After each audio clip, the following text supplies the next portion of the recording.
Hello and welcome to my channel. In today's video we'll be doing an oil change on this Cadillac ATS. If you've been driving your vehicle and it's at operating temperature or close to it, you'll want to wait for it to cool down before doing your oil change, giving it at least an hour or so you don't get burnt. We'll begin by lifting the vehicle. This one's a little more difficult to lift, but you'll have two options when lifting it. If you got a low profile jack, you can use that lifting block in the middle there, with a jack and a piece of wood to lift it from the middle and supported by jack stands. Or you can use the frame rail like I'm doing here to lift it, and I'll have a video linked up top or at the end of the video for more detailed information on lifting it. But for a quick oil change, this is the way I decided to lift it and support it.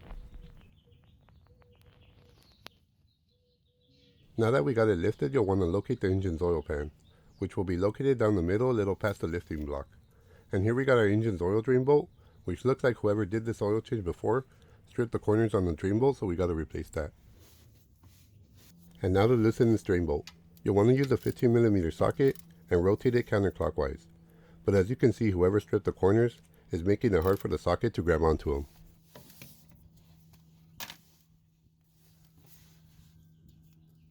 Once you get it loose, you can loosen the remainder by hand, pushing the bolt in as you rotate the bolt out, so you control when the flow of oil comes out.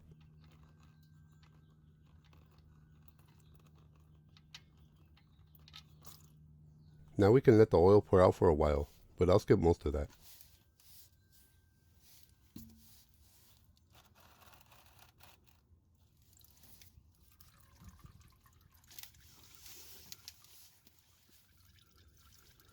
Here's the new oil drain bolt I'll be using, which we purchased from the dealer.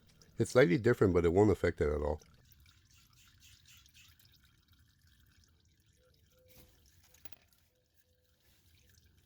When you don't replace the bolt, you got this rubber seal under the bolt head that you'll want to replace if it's damaged or completely flat when you remove this bolt. So as we let the oil continue to drain, we can head over to the oil filter to loosen it and remove it. You'll want to try to get it off by hand first, but if you can't, you can use a filter wrench with an extension to break it loose. Once you loosen it, remove the tool to avoid getting it oily and remove the rest by hand. When you remove the oil filter, it drains the oil that was in your engine's oil galleys and the ports, so it may take a few minutes to slow down or completely stop. So you can wait it out, or if you're impatient like me, just remove the filter.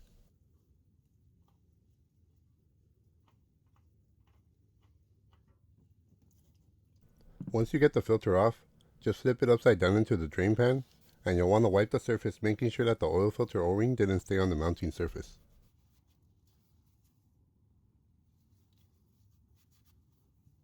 And by now the oil leak should be a slow drip, so you'll want to put the oil drain bolt back on and tighten it and or torque it to spec. But before that, I'll wipe the area around the bolt.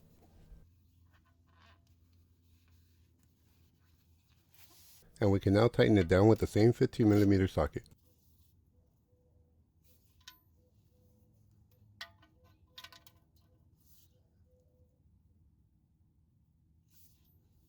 And now for the oil and filter. This vehicle recommends using a 5W30 oil that meets or exceeds the Dexos specification.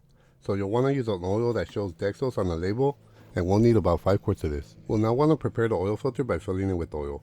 This will pressurize the system faster so that the engine does not starve for oil as long. This is the oil I'll be using. It's a full synthetic 5W30 that's Dexos certified. And now you'll want to add the oil to the filter and lubricate the O-ring as well.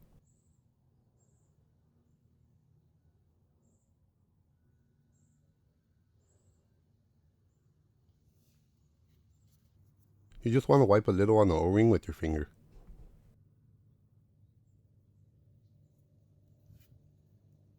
Before installing it, just give it one quick wipe again.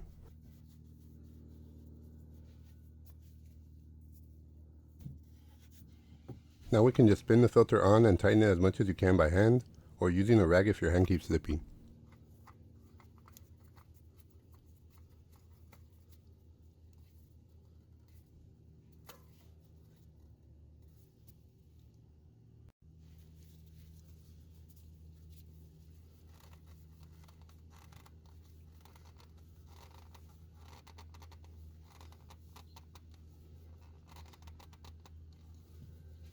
And now just wipe any of the surrounding area that may have oil.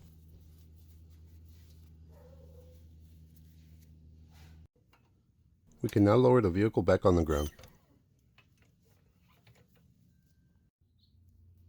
We're now ready to add the oil. We can remove the engine's oil fill cap and place it off to the side, and use a funnel to pour the oil in.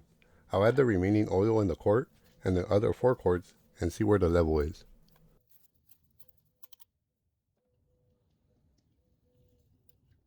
I'll speed this up some so you don't have to endure so much oil pouring. Although I don't know if it's just me, but I like watching oil pouring. It's a satisfying feeling to have clean new oil going into an engine.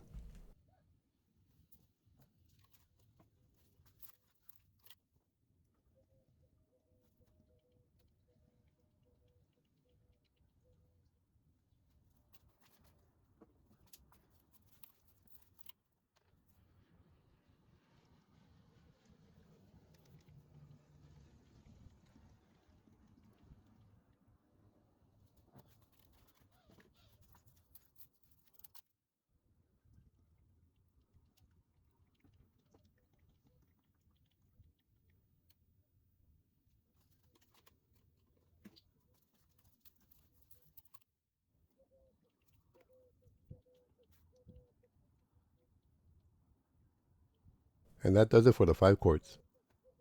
Let's now check our engine's oil level, wiping off the old mark first and reinsert it and check the level.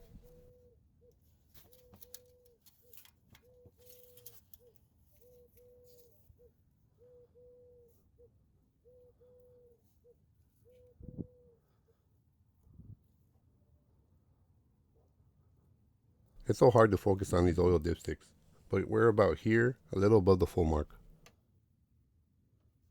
Now we just gotta run the vehicle to build oil pressure, and that should bring the oil level down a little.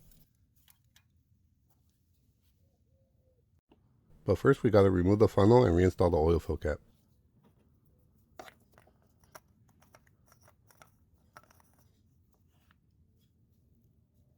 Let's go ahead and start the vehicle till the oil light goes off, and that should tell us that we built up oil pressure.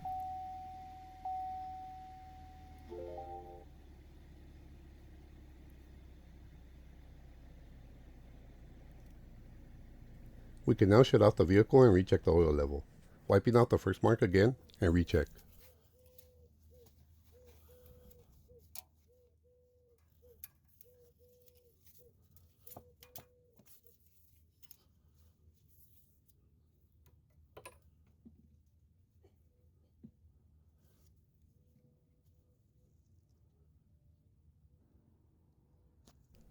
And that puts us at the full mark, which is where I like it. Well, I hope you found this video helpful and informative. If you did, please click that thumbs up button to support my video and channel. And please subscribe if you haven't done so.